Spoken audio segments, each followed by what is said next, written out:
Welcome back to another video. Today we'll be taking a look at some fanboys that have had the idea to not allow us to criticize a demo. I know, shocking, right? And the game we will be looking at today is called Forspoken. You know, that game that I don't think many people are interested in, because its release is only next month. And that says a lot if there are problems with it. And to me, from what I've looked at, doesn't look like there are many, but there are some problems that have shown themselves. But before my schizophrenic ass gets further into the video, I have a little something to say thank you for reaching 300 subs, because there is a special video that I released a couple days back that may or may not interest you, as there is something for my community in it. But yeah, it also got like 20 fucking views, so I would greatly appreciate it if you go look at it. But my self-promoting out of the way, let's take a look at a tweet from J-Rock that started this conversation and left to a lot of ponies being very defensive. First off, imagine buying Twitter. Digital Foundry tears Forspoken apart. Resolution drops below 900p. Performance drops in every mode. Ray tracing is limited to shadows, which I can confirm from what I've seen. And there is no 120 FPS mode, like some ponies claimed. One thing he forgot to mention in this tweet is how FPS drops are quite common in the game, especially during combat situations where there's a lot of effects going around on the map. Upwards of half of your frames will be deviously licked from your system, if you would will. Now, let's move ourselves to the response tweets, and what is inside of those are very, very telling of how far Sony fanboys will go. Bruh, I'm just gonna fucking let my Wendigo out of its basement and fucking munch on half of these people. Fuck me. Stamping a logo of a Series X and S over supposed screenshots from a console doesn't mean it is. It's like stabbing an echidna with a cheese grater. It will work eventually, but people are gonna know you're telling shit. And yes, I do have proof of me stabbing an echidna with a cheese grater. You'll just have to go to my last video to see that.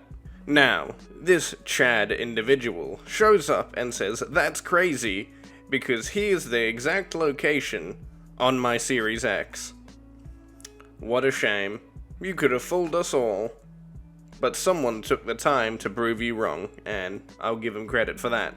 Imagine going out of your way to tell someone that they're wrong and that they're trying to spread, in a sense, misinformation. Which, good on this guy for fucking him over and being a fucking rat like me. It's a demo. Let's wait to judge it on the retail version. In some sense, I could agree with that, but at the same time, no I couldn't, because the whole point of a demo is to criticize and see if you will like this game, or if there are things that need to be changed for launch. For example, slight pop-in, also frame rate issues. That is one of the big things, as we don't want to end up like the cholesterol protocol. I mean, I don't think anyone wants fucking performance issues like that. Jesus fucking Christ. And still looks better than most Xbox games. Shocker. I disagree. I really do, honestly. It doesn't look that interesting. The lighting seems to be off, which makes the game look fucking terrible. It's kinda similar to Halo Infinite. That world felt kinda bland, at least there was interesting shit to do occasionally. Nah.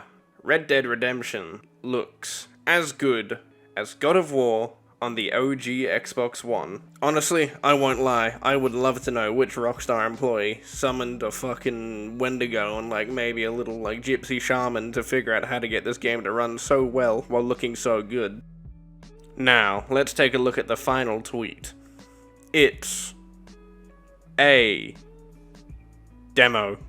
Now, the funny man has replied with, "The full game comes out next month. It's clear it needs to have another delay." I would agree to some extent, but the current state of the gaming market itself is to release a shitty product and fix it later. I'm sure we don't want to end up like a Bethesda game. I mean, not like they could make a good story to save their lives. They never have. Okay, I'll give them credit, maybe Morrowind. But overall, I do think games should get a lot more time to bake in the oven. It's just that the industry won't allow it, they want to make money as fast as possible, and they know as well people are just going to accept it. It's not going to change. But overall, Forspoken does not interest me, and I don't think I'll ever touch it. Now, you've made it to the end of the video, and as your devious little supreme leader, I implore you to go check out that other video. But that's up to you. Also, this may be the last time I upload before Christmas. After Christmas, I should be able to get another video out, but I don't know how long that will take me. So, have a nice Christmas, and I'll see you later. Also, my subscriber goal is to reach 1,000, so if you want to contribute to that, go ahead.